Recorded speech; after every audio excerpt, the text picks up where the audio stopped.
There are so many listings in Greater Vancouver right now that the people who install the signposts for the for sale signs are out of signposts.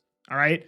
Via Steve Soretsky, one of the several lawn sign companies in Vancouver, saying they've run out of for sale posts, the ultimate sentiment indicator, he's calling it. So this email says, "Dear valued clients, due to the recent surge in demand for post installations and ongoing market uncertainty, we're introducing a temporary post removal promotion." So they're going to give you incentives to remove your signposts so they have more inventory for new signposts. For every post removal request submitted online between blank and blank, you'll receive a $40 credit on your account. This credit can be applied toward future post installations and post renewals and will remain valid for 3 months from the date of the removal request. So there are so many listings in Greater Vancouver that it has literally broken the supply chain of for sale signs. So now, if you want to list your house in Greater Vancouver, you might not even find a realtor that has a for sale sign to put in your front lawn. How is this possible, might you ask? Well, apparently there is 17,514 homes on the market in the Greater Vancouver region. However, I look at the stats, it only says 15,772. So that means there's been another surge of new listings this month, and we're pushing back up towards all-time high level of listings that we saw in 2012, around 19,000, potentially even all the way up to 2008, which is 20,591 homes on the market. You know, if you're in real estate, you constantly hear like these coaches and influencers being like, there's opportunity in every market. You suck it up. You find the opportunity and capitalize on the opportunity. And in February, March, I'm sitting around being like, fucking where is it, dude? Like pre-sales aren't selling. There's no buyers for resale. Listings aren't selling. Developers are gone. Like, show me, Tony Robbins, where's the opportunity? I'm not seeing it, dude. Which side of the transaction should I be targeting to get new leads to sell some real estate here? Because I'm not seeing where the opportunity is. But apparently the opportunity would have been starting a signpost installation company, because those guys are probably the busiest they've ever been right now. Now, all that being said, the market is picking up massively right now. Like, I am exhausted. Like, I've gotten in the door at 7:30 every working day, aside from the 2 days I went to the Airbnb, for like the last 3 weeks. Like, I'm driving around doing showings 3-4 hours a day right now, right?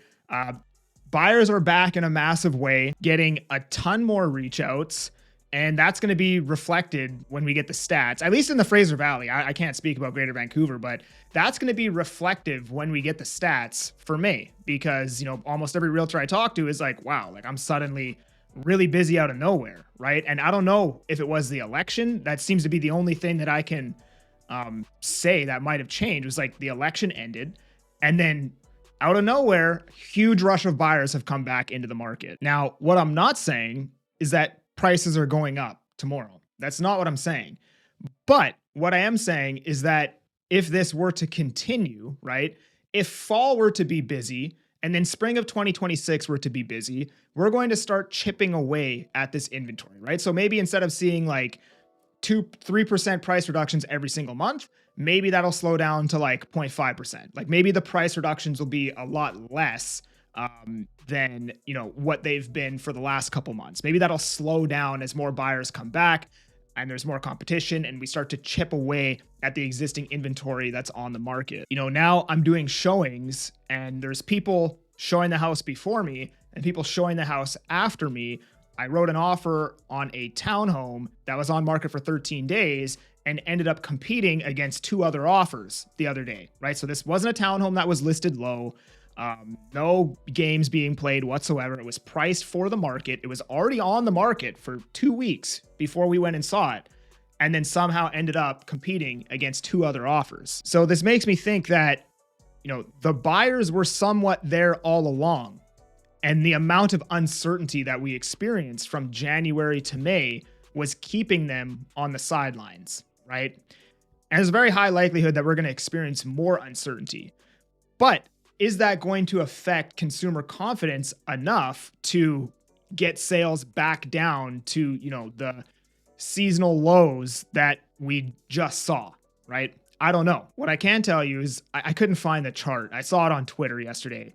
Consumer confidence is literally doing a V-shaped recovery in Canada right now. So it came down and it's literally doing a V-shape back up. So all that being said, and I'm going to get absolutely chewed up for saying this, but the back end of 2025 might be the buy window.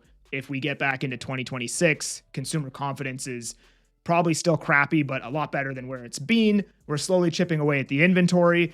And, maybe 2026 is a much better market with more competition. Things are moving. There's more liquidity than what we saw in 2025. But for now, we're running out of signposts, okay? There are no more for sale signs to list your house because there are so many freaking listings on the market. Hope you enjoyed this video. If you want to chat with me about buying or selling in the Fraser Valley, link down in the description. Otherwise, just appreciate you for being here. I'm that Agent Kelly, and I am making moves to move you.